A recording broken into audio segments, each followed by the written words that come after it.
Madame la Première ministre, le président de la République, s'adressant aux Français, s'était donné 100 jours pour apaiser leur colère. Une colère immense et pour cause. Sa réforme des retraites a été élaborée sans négociation avec les partenaires sociaux, sans dialogue avec les forces politiques, promulguée sans le vote des représentants du peuple, promulguée malgré une mobilisation massive des salariés du privé et du public, des jeunes comme des retraités, de la France dans sa diversité.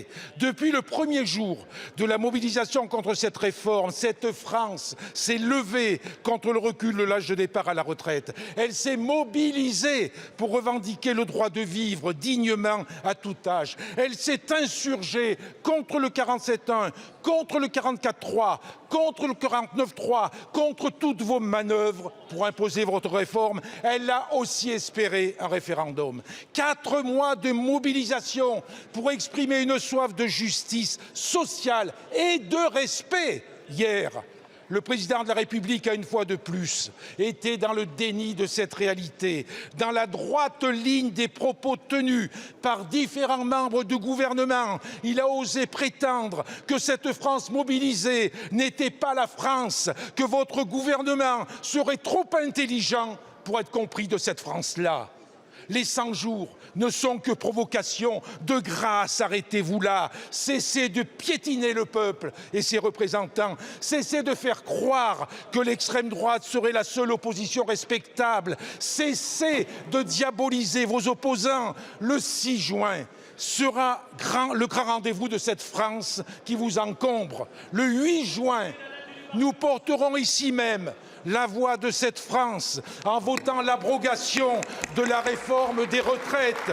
Ce vote, vous ne pourrez l'empêcher. Vous ne pourrez l'empêcher, même si ce doit être votre Waterloo. Merci beaucoup, Monsieur le Président. Un peu de silence, s'il vous plaît. La parole est à Madame la Première ministre. Merci, Madame la Présidente. Mesdames et Messieurs les députés, Monsieur le Président Chassaigne, il y a 1 an, le président de la République m'a fait l'honneur de me nommer Première ministre. Et depuis, nous avons continué à mener les réformes nécessaires et à répondre aux préoccupations des Français. Pouvoir d'achat, déconjugalisation de l'AAH, énergie, sécurité, réforme de l'assurance chômage, réforme des retraites, 27 textes ont été adoptés. Quand certains misaient sur le blocage, nous avons agi, nous avons avancé.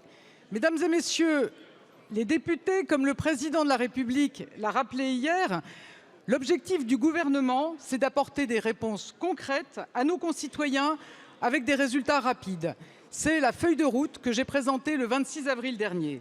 Alors nous voulons gagner la bataille du plein emploi. Depuis 6 ans, grâce à nos réformes, nous avons créé 1,7 million d'emplois et le chômage est au plus bas depuis 15 ans.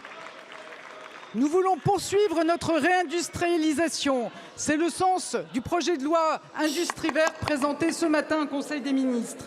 Nous voulons continuer à lever les freins à l'emploi et permettre aux acteurs de travailler davantage ensemble. C'est le projet de loi sur le plein emploi qui sera présenté prochainement. Nous voulons que la richesse créée bénéficie à tous et nous allons transcrire fidèlement l'accord sur le partage de la valeur. Nous devons améliorer les conditions de travail et de rémunération et je commencerai tout à l'heure une série de concertations avec les organisations syndicales et patronales. Monsieur le Président Chassaigne, j'en suis convaincu, le dialogue social, c'est la meilleure façon de répondre aux attentes des salariés. Mesdames et Messieurs les députés, agir pour les Français, c'est continuer à prendre à bras le corps l'enjeu de la transition écologique et mener une planification écologique ambitieuse. Et là encore, beaucoup de chantiers ont été lancés. Vous le savez, Monsieur le Président Chassaigne, avec votre groupe, nous avons voté la loi sur le nucléaire.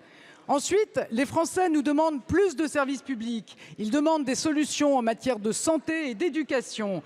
Assurer les remplacements de courte durée des professeurs, permettre aux malades atteints de maladies de longue durée d'avoir un médecin traitant, voilà des progrès concrets attendus par les Français que nous réaliserons d'ici la fin de l'année.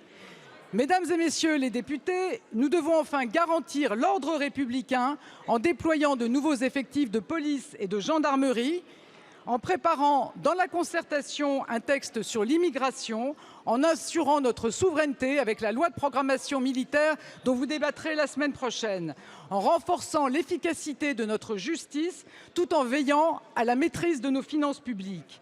Monsieur le président Chassaigne, le cap est clair, l'action et les solutions au service des Français.